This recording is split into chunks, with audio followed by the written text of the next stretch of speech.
Hey guys, today we are going to talk about interest groups. Next week, you guys obviously are on spring break, and so are my kids, so it'll be a wild place around here.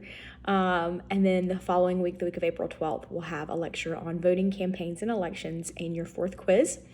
The week after that, you'll have the week of April 19th, where you'll have your last lecture on media, power, and political communication.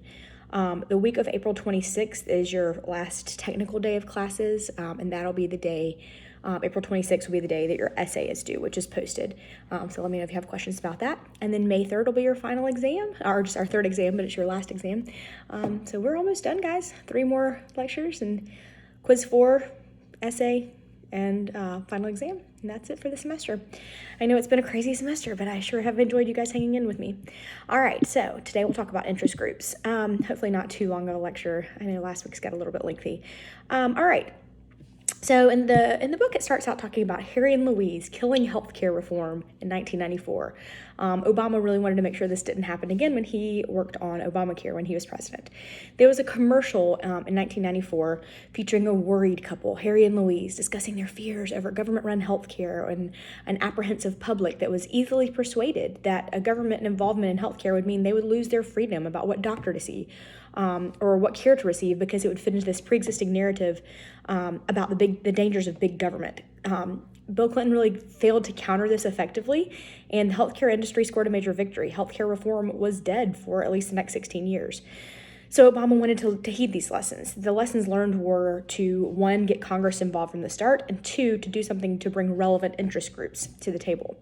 But when Obama was trying to bring these interest groups to the table, that's almost like consorting with the enemy, right? How is bringing them to the reform process at an early stage going to prevent them from defining reform in a negative way too great to bear?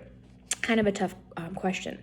French observer Alexis de Tocqueville, y'all, I took Spanish and I'm not even good at English, let's be real, noted the particular tendency for Americans to join forces with their friends and neighbors and colleagues. And he said, Americans of all ages, of all conditions, and all dispositions constantly form associations, which is true. They have not only commercial and manufacturing companies, all in which take part, but associations of 1,000 other kinds: religious, moral, serious, futile, general or restricted, enormous or diminutive. And now with social media, we're connected in ways he could not ever have even imagined.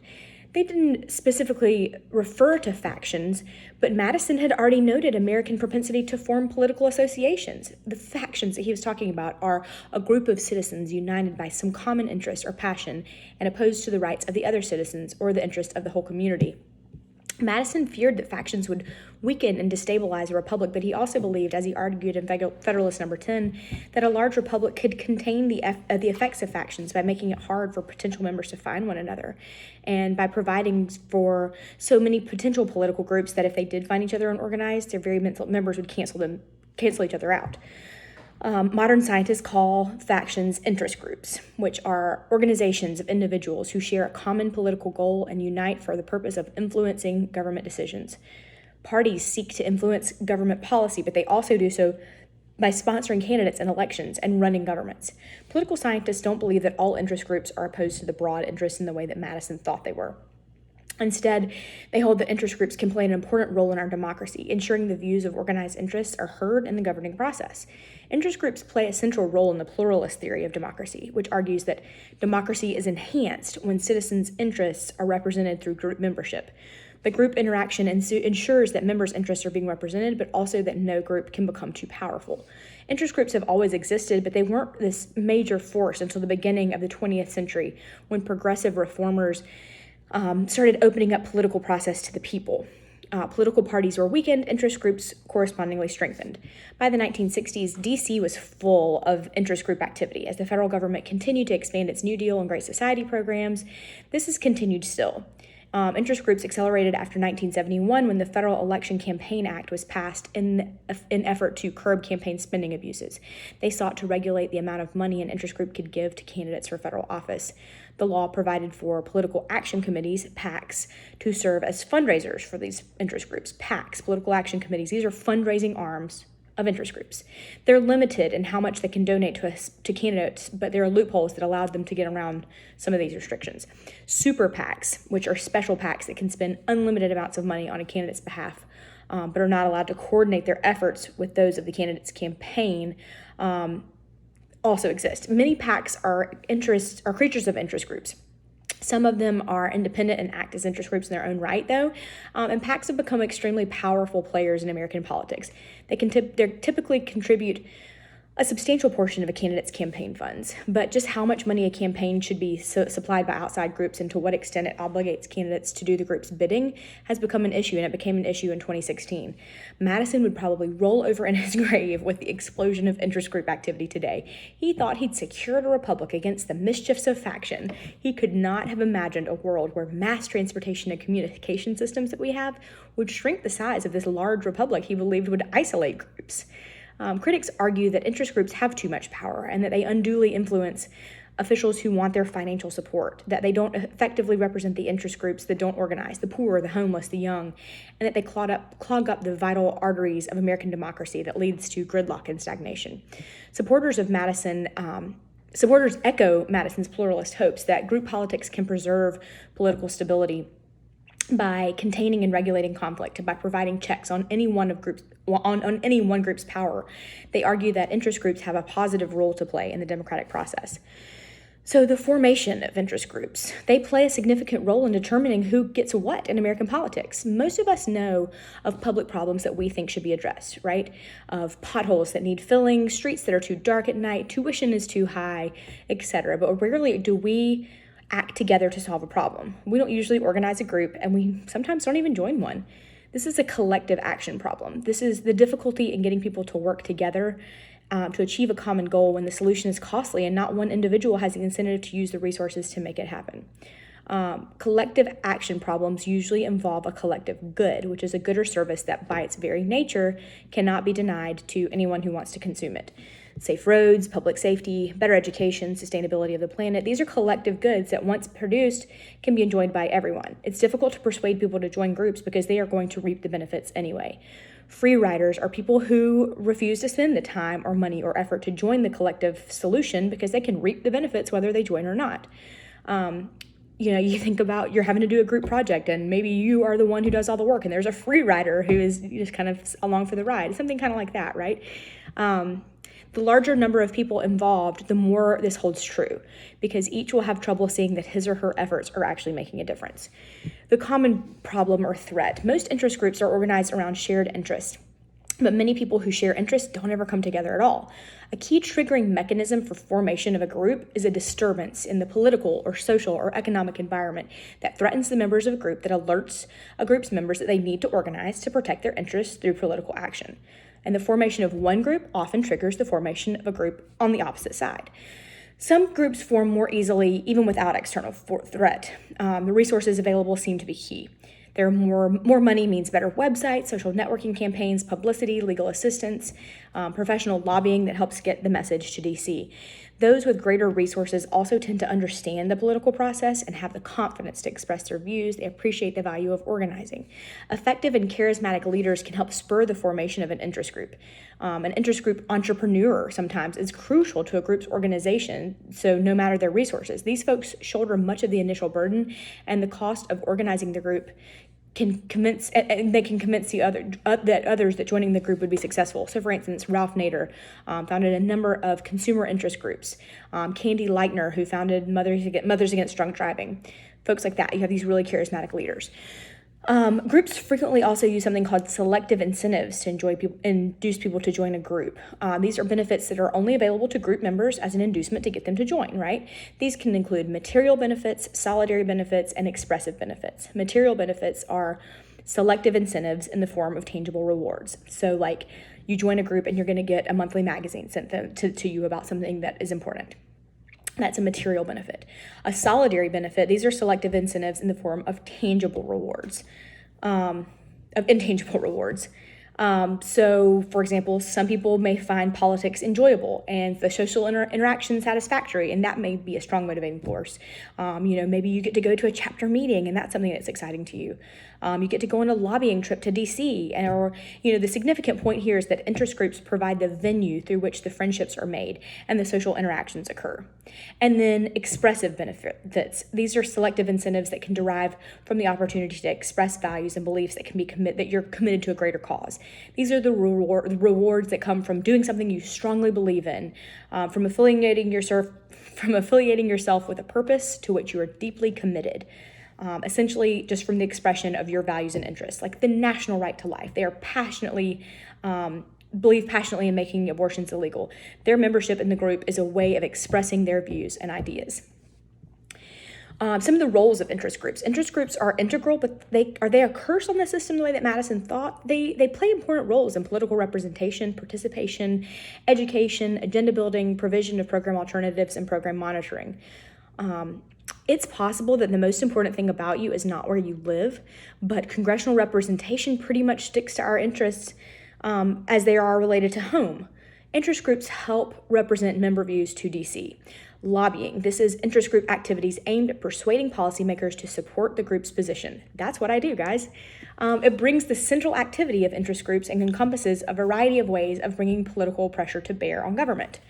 Participation. This provides opportunities for participation in our government are limited by our Constitution, right?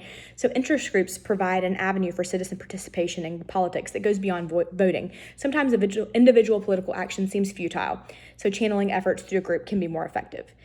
Education. Interest groups have an important role to educate policymakers regarding issues that are important to them. Members of Congress deal with a lot, and they can't be experts on everything, right? So they often find themselves legislating on matters where they have scant knowledge. Interest groups are there to fill the voids here by providing details and hearings and briefings on agendas about what they think they are the experts. Agenda building. These are interest groups that work to get the issues they care about onto the agendas in DC and to make them a high priority for action. Provision of program alternatives. Once they're on a program agenda, interest groups supply alternative solutions for how they should be dealt with. From this mix, political actors suggest a solution. And then program monitoring. Once laws are enacted, interest groups keep their tabs on their consequences, informing Congress and regulatory agencies about their effects, intended and unintended, which helps government decide whether to continue or change a policy and keeps politicians accountable by ensuring that somebody's paying attention. Politically, there are potentially as many interest groups in America as there are interests, endless interests, right? It's helpful to divide them into different types based on what kind of benefit they seek for their members. Is it economic, equal opportunity, public, government? Economic interest groups are groups that are organized to influence government policy for the economic benefit of their members. The benefits can be like higher wages, lower taxes, bigger government subsidies, more favorable regulations. They're all focused on pocketbook issues. Corporations and business associations. The government plays a big role in regulating the economy and defining the ground rules for economic competition. So 70% of interest groups have their own lobbies in DC or hire a professional that are business related, and that's what I do. Wall Street spent on average $1.5 million a day to influence the implementation of the Dodd-Frank Wall Street reform that was passed in 2010. So it's a big business. Issues are primarily taxes, labor, regulatory issues, but can also be education, welfare, reform, and health insurance. There are more than 600 corporations that keep full-time DC offices to deal with government relations, not counting those who hire out independent lobbyists or those who lobby in cooperation with other businesses. There are associations out there like the Tobacco Institute, the National Frozen Pizza Institute, the Motion Picture Association of America. You see MPAA on the bottom of movies that you watch. Businesses also join together in associations like the Business Roundtable, the Associated Builders and Contractors. This represents a whole host of businesses that spends heavily on elections. Then you have unions and professional associations. These are interest groups that are often organized in response to each other. Labor unions don't represent the force they once did, but can still be formidable. Public enemies are another large segment of Americans' union-represented workforce. And many occupations that require a lot of training or education have formed professional associations that promote policies to enhance their position, like the American Medical Association lowers to lobby medical malpractice awards and things like that. Agricultural interest groups. Farming is interesting. Everybody depends on food, but it's subject to things like climate and other things beyond our human control. So the United States has long subsidized and regulated agriculture to keep food at affordable levels. Less than 2% of the United States workforce is involved in farming, but there's a large network of interest groups that pursue policies that are favorable to agriculture. And then there's something called equal opportunity interest groups, groups that organize to promote the civil and economic rights of underrepresented or disadvantaged groups. They often advocate because they're economically disadvantaged or at risk of becoming so. They believe their members are underrepresented not because of what they do, but because of who they are. The membership is not limited to people who are part of that group, because many people believe that promoting the interests and rights of various groups in society is the broader interest of all of us. They are sometimes called public interest groups. One of the fastest growing segments of the United States population is composed of people ages 65 and older. So we've got to look at age now. The American Association of Retired Persons, AARP, was established in 1961, has nearly 38 million members, but over half of its members actually still work. Maybe because it only takes $16 a year to be a member and to enjoy numerous benefits like reduced health insurance and travel discounts. They have such a large group. Race and Ethnicity, the National Association for the Advancement of Colored People, NAACP, founded in 1909 in response to race riots, has a long history of fighting segregation and promoting the cause of equal opportunity and civil rights for African Americans. This is the largest race-based equal opportunity group with a membership of over 500,000. When you look at gender, the National Organization for Women, Emily's List. These are groups that deal with contributing money to Democratic women candidates. They deal with equal treatment of women. And then there's groups, the American Coalition for Fathers and Children, formed around promoting divorced men's custodial rights, but the men's groups pale in comparison to the funding, membership, and national exposure of the women's groups. Sexual orientation. The sexual revolution of the 60s and 70s came, gay and lesbian groups formed to fight discriminatory laws and practices based on sexual orientation. There are two tiers to this advocating, focusing on state and local levels to pass local ordinances or state laws, and then the national level, groups like the Human Rights Campaign that tend to focus on opposing federal policies that are intolerant of gays and lesbians. They're officially nonpartisan, but generally pretty tied to the Democratic Party.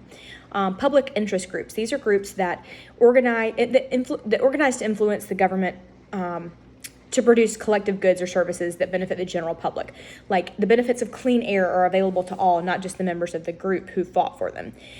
They're usually motivated by a view of the world that they think everyone else will be better off to adopt. They believe the benefit they seek is good for everyone, even if the individuals outside the group may disagree, or reject the benefit. People are drawn to public interest groups because they support the group's values and goals. Environmental groups. Starting with Earth Day in 1970, environmental groups have been actively engaged in promoting environmental policies. Consumer groups. Ralph Nader and his group Public Citizen have become synonymous with the consumer protectionism. Religious groups. Religious groups have had a long history of public interest activity dating back to the abolitionist movement. Second Amendment groups. The NRA is opposed to almost any efforts to control and regulate the sale and distribution of firearms. Everytown for Gun Safety was founded in the wake of the massacre at Sandy Hook Elementary. Reproductive right groups. The Supreme Court decision in Roe v. Wade in 1973 that granted women the right to an abortion generated a number of interest groups. There are other public interest groups like the American Civil Liberties Union. It's a nonprofit, nonpartisan defender of individual rights against the encroachment of a powerful government. They claim to be the guardians of liberty of our nation. Then you have groups like the Humane Society that work with animals. PETA, things like that. Government interest groups are groups that organize to represent foreign or domestic governments and to lobby Congress and the president on their behalf. Typically, this is a lucrative contract from a lobbyist from a foreign government to seek to influence foreign trade policies. And then interest group politics. The term lobbying comes from 17th century England, where representatives of special interest would meet members of the English House of Commons in the large anteroom or lobby outside the Commons floor to plead their cases. But contemporary lobbying, obviously especially now, reaches far beyond the lobby of the floor of the House of the Senate. Interest groups do contact lawmakers directly, but are no longer confined to chance meetings in the legislative lobby. In fact, most of mine are via Zoom these days. I am a DC lobbyist here in Lexington, South Carolina. It's a different world now. Lobbying targets all branches of government and the American people really well. Lobbying is a big business, and there are two main types, direct and indirect. Direct lobbying is direct interaction with public officials for purpose of directly influencing policy decisions. Like when I had a Zoom meeting with a senator last week, that was a direct lobbying effort on behalf of the city that I was representing. Indirect lobbying, these are attempts to influence government policymakers by encouraging the general public to put pressure on them. This can be like, attending a political protest or having a social movement to make your demands heard. That's not an official government, and that's not an official lobbying, a direct lobbying thing. That is an indirect lobbying. When an interest group does come to lobby Congress, it rarely focuses on all 435 members of the House or 100 members of the Senate. They focus on the congressional committees where most bills are written and revised. In fact, if we have one of our clients has an issue, we all talk and say, who do we know who can help with this? Do we have a contact on this committee where they, can help with this problem? You're not going to call all 435 members of the House and be like, hey, do you know anybody who can help? You focus on who can help. Some of the strategies for congressional lobbying include appointments, banquets, parties, lunches, or simply casual meetings in the hallways. It's a little more strategic now that those things are not really happening. Professional lobbyists, much of modern lobbying involves the use of professional lobbyists, either in-house employees dedicated to advancing interests of a particular group, or contract lobbyists who work for lobbying firms that address a variety of groups' needs. And that's what I do. I'm a contract lobbyist. We have access to power and knowledge about how government works, and that's key. And so some of these are former government officials. In fact, my boss is a former congressman, and most of us on the staff are former employees of members of Congress or members of the Senate. This is called the revolving door, the tendency of public officials, journalists, and lobbyists to move between the public and private sector jobs. They parlay their special knowledge and contacts into moving into the private sector. There are occasionally attempts at regulation, and there's frequent ethical debate about it because it raises questions about whether people should be able to convert their public service into private profit and whether such incentive draws people into public office for motives other than serving the public interest. And I don't think that's necessarily true. Some of the other things that lobbyists do, they can provide expert testimony. They can get interest groups to provide testimony and expertise, and sometimes they can draft legislation on the many issues where policymakers can't take time to become experts. They can contribute to campaigns. They give money to candidates, and that's usually you get a more friendly ear if you've given somebody some money for their campaign. Interest groups often attempt to bolster their lobbying efforts by forming coalitions with other groups. We represent a lot of cities, and so a lot of our folks are members of the National League of Cities. They are a coalition of folks. There have been attempts to regulate the tight relationship between the lobbyist and a lawmaker. Lawmakers benefit a great deal from the relationship with lobbyists, though, so they're not enthusiastic about curtailing their opportunities to get the support and money. There was the Lobbying Disclosure Act in 1995 that requires lobbyists to report how much they're paid, by whom, and what issues they're promoting. In fact, I'm about to have to file my disclosure reports. Every 3 months we do this. In 1995, House and Senate passed the resolutions addressing gifts and travel. In 2007, Honest and Open... Whoa, that was a big gust of wind. The Honest... and the power just went out. The Honest and Opening Government Act tightened travel and gift restrictions. You can directly lobby the president, you can directly lobby the bureaucracy, you can directly lobby the courts. The public can indirectly lobby. You have issue advocacy ads that support issues or candidates without telling constituents how to vote. You can mobilize the public. The point of disseminating information is to motivate the public to lobby politicians themselves. On most issues, the general public interest is low, and groups must rely on their own members for support. You could have something called a social protest, which are public activities that are designed to bring attention to political causes, usually generated by those without access to conventional means of expressing their views. It provides a way for people who are often closed out from more traditional avenues of political action to publicly disseminate a narrative expressing their disagreement with a government policy or action. There is something called grassroots lobbying, which is an indirect lobbying effort that springs from widespread public concern. This addresses people in their roles as ordinary citizens. AstroTurf lobbying is kind of the opposite, indirect lobbying efforts that manipulate or create public sentiment. AstroTurf being artificial grassroots indicates that it's not genuine. Interest groups' success often depend in large part on the resources a group can bring to the project of influencing the government. All citizens have the opportunity to organize, so all can exercise equal power, but not all interest groups are created equally. Some have money, more effective leadership, more members, better information. This translates into real power differences. Most interest groups need money to conduct the business of trying to influence government policy. So you need a well-trained staff, campaign contributions, but this doesn't guarantee favorable policies, but not having money just about guarantees failure. You need the intangible element of success or failure through an effective or charismatic leader. Mass membership interest groups give way to highly organized and professional groups, and professional group leadership can leave mass citizenry with fewer paths to civic engagement, eliminating one of the characteristics of individual interest group politics that leads to pluralists who claim that interest groups can enhance democracy. Membership size is important, but the level of intensity that members exhibit in support of the group's cause is also critical. Members represent the lifeblood of the interest group because they generally fund its activities. Larger groups have an advantage. If an interest group's members are spread throughout the country, that group can exert influence on almost every member of Congress. One of the most powerful resources is an interest group's arsenal is information. What about the citizens in the interest groups? Defenders of pluralism believe that interest group formation helps to give more power to more citizens. It can certainly enhance democratic life. It offers more channels for representation, participation, education, public agenda building, defining policy solutions. Keeps politicians accountable. Pluralists also believe that the system as a whole benefits from interest groups politics. If no single interest group commands a majority, interest groups will compete with one another and ultimately must form coalitions to create a majority. Money, leadership, membership, and information can make an interest group successful, but this also raises red danger flags for democracy. We value political equality, one person, one vote, and anyone who attempts to vote twice on election day will be turned away, no matter how rich that person is. But policy isn't made only at the ballot box. It's made in the halls of Congress, in conference rooms of bureaucracy, in corporate boardrooms, private events, private offices, restaurants, bars. Interest groups speak loudly here and have the equivalent of those extra votes in the policymaking process. All right, that's it for this week, guys. We will stay tuned and see you the week after spring break. Bye, guys.